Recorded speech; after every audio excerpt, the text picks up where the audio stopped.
Good day, everyone. For today's discussion, we will talk about governance of finance. So, what is governance of finance? It refers to the way a company collects, manages, monitors, and controls financial information. Financial governance includes how companies track financial transactions, manage performance and control data, compliance, operations, and disclosure. It is how your business manages its financial information. It includes how you monitor cash flow, look after data, and stay on top of the information you are required to disclose.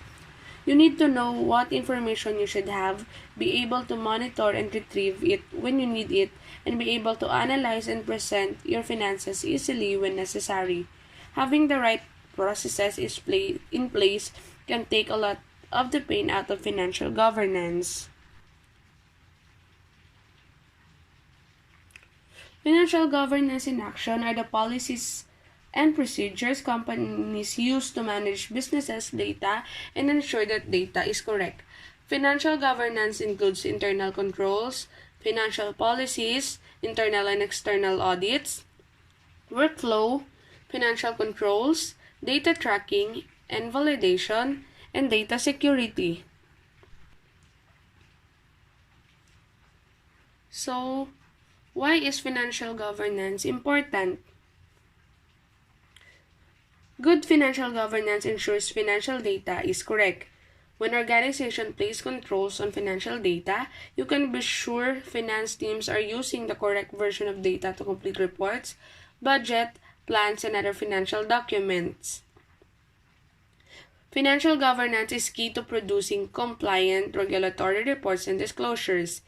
Financial governance includes the ability to stay on top of compliance requirements such as IFRS and GAAP updates. Good financial governance means that your company is collecting, calculating, and presenting financial data according to regulatory rules. As a result of sound financial governance, budget plans, models, and forecasts are more accurate. Since financial governance results in more accurate information, the documents that executives use to craft strategy and dictate directions are based on a more solid sense of business financial reality. Financial governance results in a faster close and expedites the completion of other financial processes. By using standardized workflows and by automating time-consuming processes, the Office of Finance can work to complete financial processes faster and with more confidence. When administrators can see where contributors are in the process, there are fewer bottlenecks and missed deadlines. When performance management software automatically inputs and validates data, finance doesn't have to worry about manually keying in data or double, triple, or quadruple checking it. Financial governance results in clear ownership and accountability. No report is an island. Financial governance means being able to view the entire cycle of data, and where the data appears, it answers questions like who did what to it, when, and who's accountable for this report and this figure.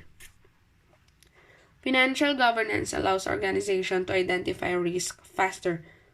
With frequent monitoring and controls put in place, finance can identify what financial information signals business risks. So, what are the results of good financial governance?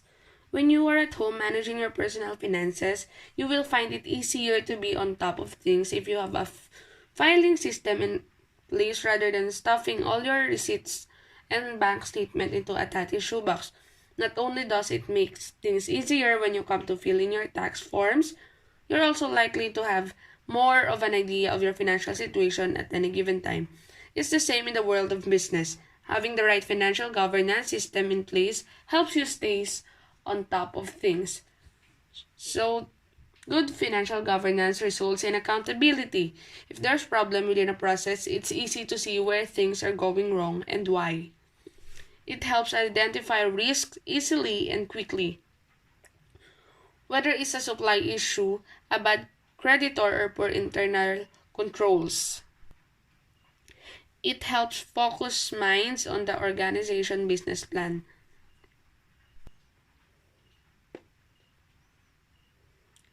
Failing to maintain adequate levels of financial governance can cause problems a lot more serious than simply finding yourself in a bit of a muddle. So, poor governance can lead to wrong decisions being made, operational and accounting mistakes, reduce customer and investors' confidence, cash flow problems, fraud, regulatory sanctions. So, you need to make sure your business has the right policies and processes in place to enable adequate financial governance. The processes should be overseen at a senior level, and everyone within the business should be aware of them, realize why they are important, understand how to implement them, and know the internal reporting structure. The corporate world is littered with examples of organizations that failed because they had poor financial governance, whether it was down to lax data management, internal audits, data tracking, or cash flow monitoring. You should be able to check on all these aspects of your financial performance at the click of a button, giving you the confidence that you are always on the top of things.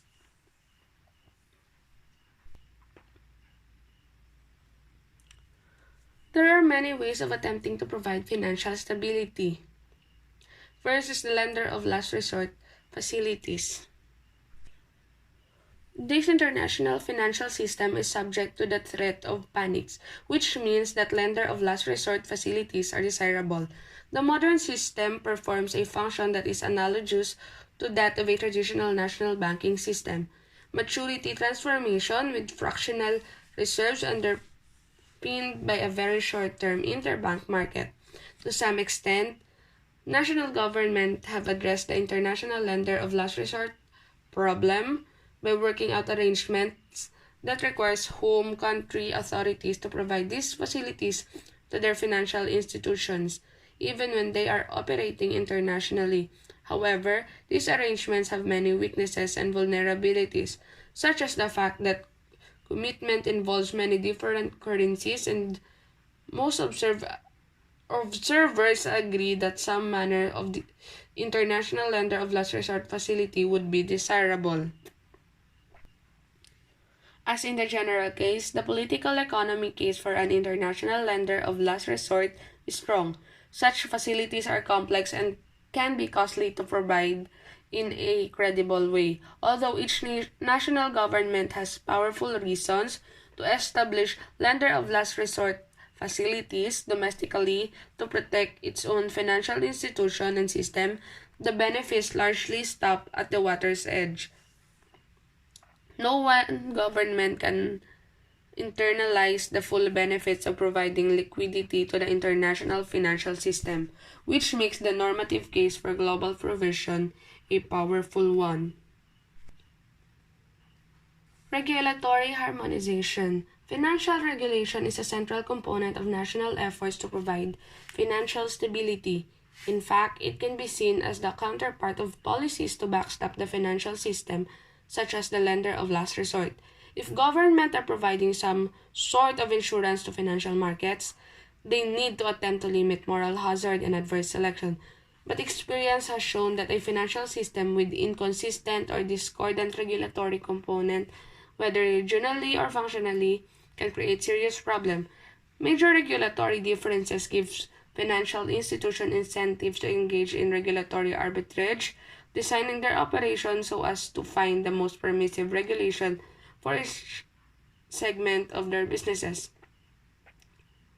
At the international level, major regulatory differences and private sector regulatory arbitrage can lead to an accumulation of underregulated activities. This in turn creates the potential for very large international financial institutions to manipulate regulations so as to put many national regulators and financial systems at risk. It might also lead to regulatory competition within a harmful race to the bottom. And because financial crises in one major financial market are typically transmitted to other market, lax regulation in one country can cause contagious crises throughout the world. Just as it is desirable for national financial system to avoid regulatory fragmentation and contagious financial crisis, there is a normative argument for regulatory harmonization at the international level. As with the lender of last resort facilities, the argument takes into account that political economy of the issue, individual national government do not fully internalize the benefit of tighter regulation, and they may even realize significant costs if business flees for looser jurisdiction. This means that national government, like private firms, may not have sufficient incentives to provide adequate global regulatory consistency or rigor on their own. The case for some form of global governance, even if only for cooperative arrangement among national authorities, is strong. This sort of regulatory harmonization can take different forms. Regulators can agree to impose common rules for capital adequacy, that is how much capital banks have to hold in compared to their outstanding asset. This is meant to impose a common standard of prudence on financial institutions. Harmonization can also provide common standard for how national financial authorities are expected to intervene in the case of major banks' failure. Next is other sources of financial stability. A range of other policies may also stabilize a financial system, especially in the aftermath of the GFC. There has been much discussion of interventions to either limit the likelihood of financial stability or reduce its effect.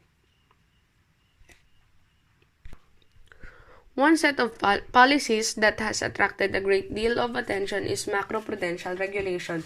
This approach takes financial regulation to a higher level, requiring regulators to supervise financial institutions and to consider their impact on the entire financial system. This could lead regulators to influence the pace and direction of lending, focusing not simply on the solvency of individual banks, but rather on the broader systemic impact of their behavior. Another policy dimension that has generated much discussion recently is the control of cross-border capital flow to limit their impact on domestic and potentially international financial condition. Indeed, the International Monetary Fund has indicated that it regards the judicious use of such capital control as a reasonable response to the threat of financial instability. Next is macroeconomic policy coordination. Divergences in macroeconomic policies are at the root of many financial difficulties. This is especially the case today in a world with enormous capital markets and rapid capital flow. Minor differences in macroeconomic condition can lead to large financial flow that increase those divergences and exacerbate boom and bust cycles, which carry substantial social costs. The normative case for macroeconomic policy coordination has been contested. A traditional view would be that responsible macroeconomic policies are unilaterally desirable and their positive effects are fully realized by the country that pursue them, so that the incentives for such policies would be strong enough to require any international coordination. However, recent trends have strengthened the argument for coordination, given that uncoordinated national macroeconomic policies could lead to the sorts of regional and global crises that have beset so much of the world over the past 20 years. As with the other policies discussed above, there are strong political economic grounds to justify something other than purely national action. Inasmuch as one country's macroeconomic policies can impose externalities on other countries, there is argument for a supranational effort to internalize the externalities.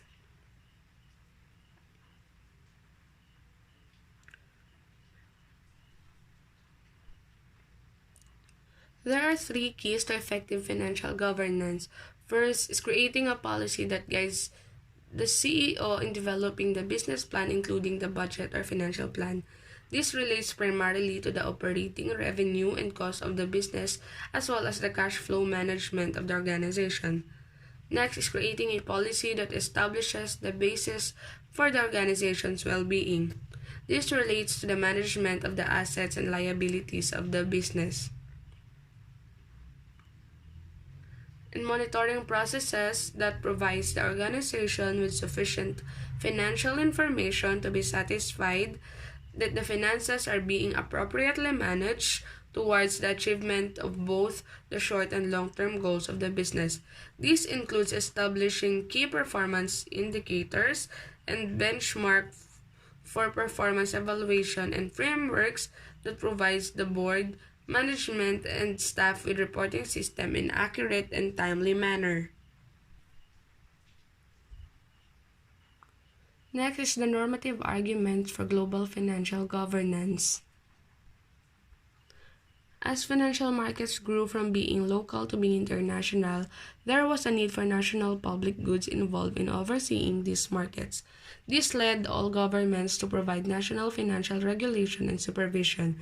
Financial markets are now global, which means that overseeing the international financial markets must require global public goods. This is the character of many arguments for global financial governance. An argument for global governance, however, requires that such global public goods cannot adequately be supplied by national government. In other words, in order for there to be a case for truly global governance of international financial relations, it is not enough to show that the goods in question would be undersupplied by the private sector. For global governance to be justifiable, it would have to be the case that national government could not or would not oversee their financial affairs on their own so as to provide the desired international outcome.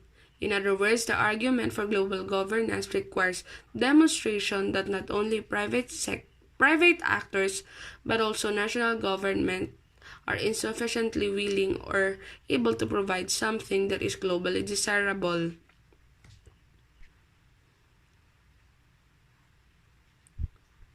Global governance must inherently involve political economy consideration. Unlike at the national level, where government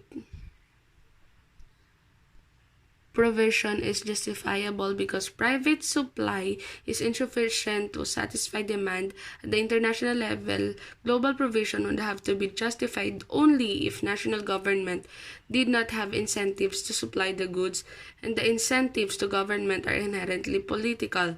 So a normative argument for the global governance of international finance, as of anything else, requires that supporters shows that national governments are either technically unable or politically unmotivated to provide the necessary and relevant policies.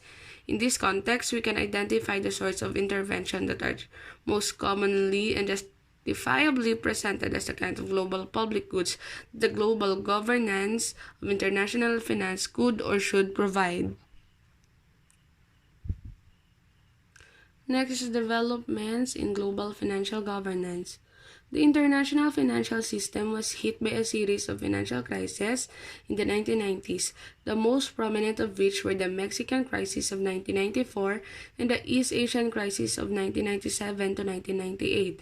In each case, there was substantial contagion within the respective region and even outside it. And again, in each case, there was enough serious concern about the implication for the international financial system that the International Monetary Fund and the national government of the major financial centers stepped in to provide hundreds of billions of dollars to bail out the troubled debtor nations and supervise the restructuring of hundreds of billion dollars in private credits. The Mexican and East Asian events were followed in short order by similar, if more isolated, crises in Russia, Turkey, and Argentina. In the aftermath of this crisis, policymakers and observers began serious discussion of what was at the time usually called the international financial architecture. The motivation was the increasing belief that financial Instability in one country or region could cause serious global problems and required a more explicitly cooperative global response. Depending on the forum and the protagonist, this included discussion of financial regulations, macroeconomic policies, and adjustment measures. There were several institutional developments that reflected the expressed desire for more international consultation and cooperation on financial issues. One was to enlarge the group of 7 industrial countries to a group of 20 to include some of the largest developing nations. A second was to expand the mandate of the International Monetary Fund to include monitoring financial stability in member states and its implication for international financial condition. These include asking the IMF to issue an annual global financial stability report and later to focus its surveillance obligation on what was called a multilateral consultation on global imbalances. Finally, member states expanded the role of the Bank for International Settlements and established a new financial stability forum to bring together central bankers, finance ministers, and other international financial policy to discuss common problems. Despite these innovations, the most significant forward movement in what might be considered global financial governance came under the auspices of the BIS and its Basal Committee on Banking Supervision. This committee was originally made up of regulatory and monetary authorities from 13 principal industry countries. The committee began meeting in aftermath of the first modern panic-like event when in 1974 the failure of two mid-sized banks, one German and one American, practically froze the international interbank market. After a series of agreements to avoid a recurrence of the problem, eventually in 1988, the committee adopted a more formal set of harmonized regulatory principles which came to be called the Basal Accord. The principles were implemented by the committee members by 1992. This was an unprecedented step toward cooperation among national bank supervisors and reflected the growing belief that there were clear systemic externalities that could not be addressed without explicit collaboration. An early step toward financial governance at the international level. The GFC provoked a dramatic increase in international attempts to address global financial issues. The crisis graphically demonstrated the depth, breadth, and speed with which financial instability could spread around the world. As financial markets reached near panic in October 2008, emergency plans were made for an unprecedented meeting of the leaders of the G20 countries. The G20 had been expanded in 1999 to include about a dozen emerging markets, but its meeting had only been of finance minister and similar policy makers. The Group of 20 has become the focus of many of the measures to provide some degree of global financial governance. It expanded the Financial Stability Forum, now rebranded the Financial Stability Board, to include the major emerging markets. It has overseen substantive discussion over regulatory harmonization as well as attempts to deal with the resolution of such complex issues as how to approach the regulatory and moral hazards problem associated with systematically important financial institutions. Central bankers have continued to cooperate at levels that had not been seen before the crisis. This cooperation has developed more or less in tandem with an expansion of the IMF's role, especially by substantial increase in the funds available for crisis lending and emergency liquidity provision. In a variety of ways, the IMF, clearly with the approval of its principal members, is moving in the direction of acting as something like an international lender of last resort. To be sure, the funds it has available are insufficient to play this role fully, but in concert with the involvement of national government, It could be argued that the major national and supranational players in the international financial system take seriously the need for global lenders of last resort and have worked toward the goal.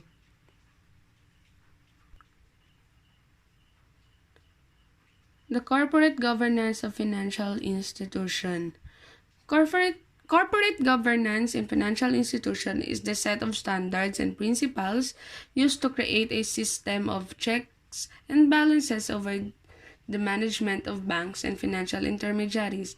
It established the way financial institutions are directed and controlled, ordinarily through standards set for the conduct of the board of directors and senior management.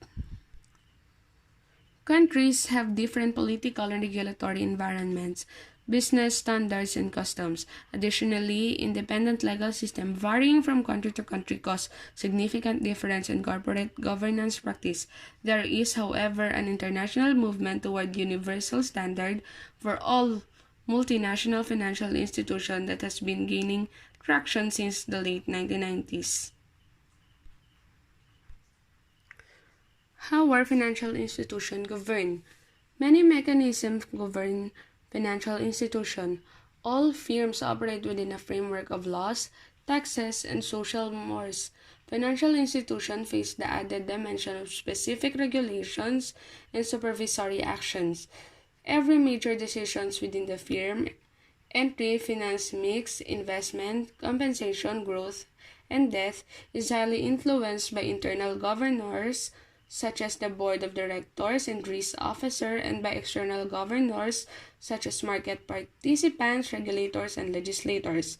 These forces are not all equal, and as mentioned in the previous, their interests do not always align because they do not always want the same outcomes or risk profile for financial institution.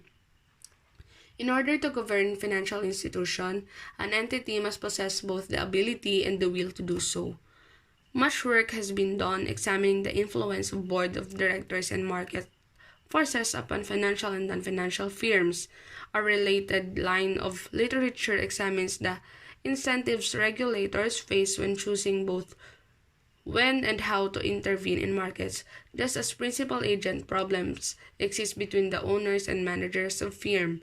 There may also be a disconnect between the interests of society and those of regulators as the designated protector of public interests.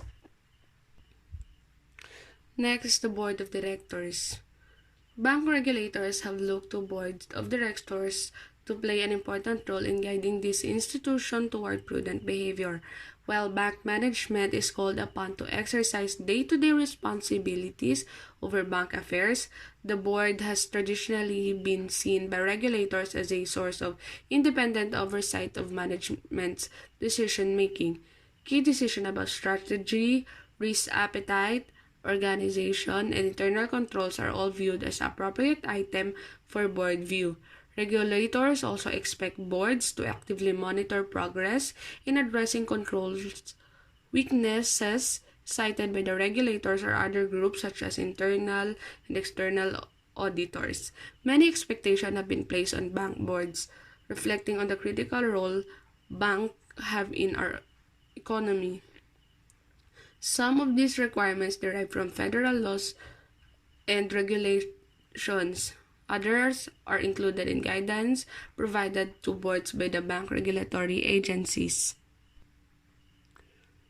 Bank directors are held responsible for exercising the same duties that are assigned to all corporate boards by state corporate law. Primary among these are the duty of loyalty and the duty of care. While empirically the exact role and power of boards in either crisis or normal conditions remain unknown, it is clear that the directors are not expected to take into account the interests of other stakeholders when making decisions. Unless the firm is in distress, it may even be illegal for them to do so.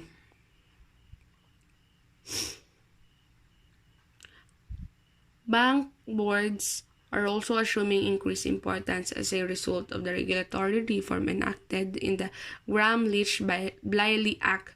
The legislation placed increased emphasis on governance mechanism with broad enterprise-wide oversight of financial holding companies operating as conglomerates, namely boards of directors. The legislation specifically cites the importance of proper management of the FHCs and restrict them from using expanded powers if management received less than a satisfactory rating from regulators. Next is market participation. Although corporate governance is usually described in terms of directors and boards, firms continually face corporate governance through their interaction with other market actors within competitive markets. In non-financial firms, market discipline is traditionally enforced by holders of equity and debt, as well as through overall competitive pressures from the market. As agent of potential equity investors and debt holders, securities analysts and credit rating agencies are also involved.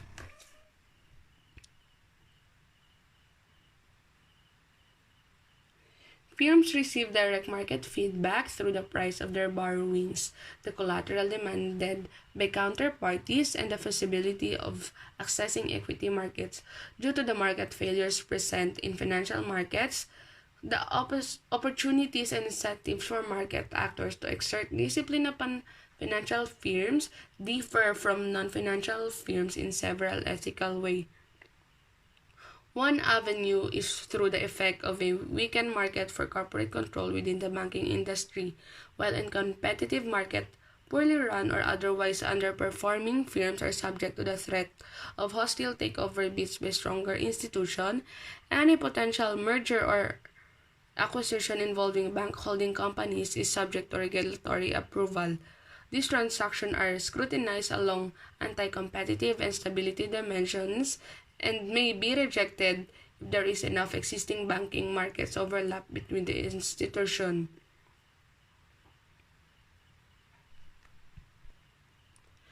In order for market discipline to be effective, both ability and incentive must be present.